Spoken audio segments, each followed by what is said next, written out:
अब आपको बताएंगे, रवा साल एमके पाकिस्तान के लिए बेहतर साबित हुआ। तीनों धड़े जब मुत्तहिद हुए तो पार्टी की ताकत में इजाफा हुआ। मुख्तलिफ इलाकों में इलेक्शन दफातर खुलने का सिलसिला जारी है।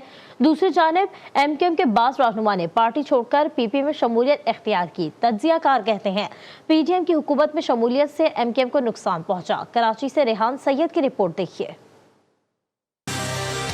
साल 2023 में एमकेएम की किस्मत के सितारे खिल गए। आपसी इख्तलाफात खत्म करके पीएसपी और फारूक सत्तार एमकेएम पाकिस्तान में शामिल हो गए। पार्टी के मुत्तहिद होने से कारकुनों में भी जान आई। एक बार फिर एमकेएम पाकिस्तान के दफातर इलाकों में खुलने लगे। साबिक वफाकी वजीर अमीनुल हक कहते हैं हमारी वजह से शहर से 1 कौमी और 3 सूबाई असेंबली की नशिस्तों में इजाफा हुआ। K4 ग्रीन लाइन मंसूबा आगे बढ़ा और हैदराबाद यूनिवर्सिटी के वीसी को अपॉइंट किया गया। कि जब 98% सेंसस मुकम्मल हो रहा था, कराची की आबादी 1,30,00,000 बताई जा रही थी।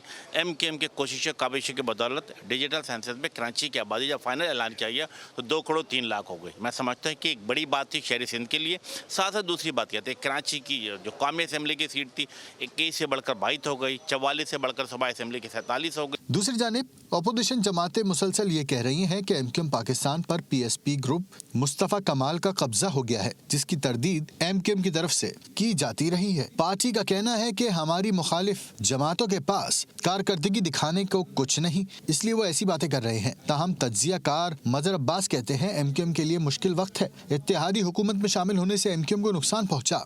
एमकेएम की कारकर्दगी कैसी है, इसका आने वाला इलेक्शन पे पता चलेगा। 22 में अदम एतमाद की तहरीक के बाद वो गए इत्तेहाद के साथ, उसको और उसके जो नताइज आए उससे उनको काफ़ी नुकसान पहुंचा है। ये जो पीरियड था 16 महीने का, वो ज़ाहिर है मुस्लिम लीग नून के लिए भी, पीडीएम के लिए भी, और पीडीएम का हिस्सा थी, पीडीएम का हिस्सा तो नहीं लेकिन उनके इत्तेहादी थे, तो उनके लिए एक मुश्किल पीरियड था उसका। रवां साल एमकेएम पाकिस्तान ने कराची के 5 टाउन्स में जलसे भी किए, जिसमें वहीं के लोगों ने शिरकत की। दूसरी जानिब साल 2023 में एमकेएम पाकिस्तान के बाद रहनुमा पार्टी छोड़कर पाकिस्तान पीपल्स पार्टी में शामिल हो गए, जिनमें से मुतादिद को पीपी ने एमकेएम उम्मीदवारों के सामने टिकट देने का फैसला किया है। Rehan Syed, GTV news, Karachi.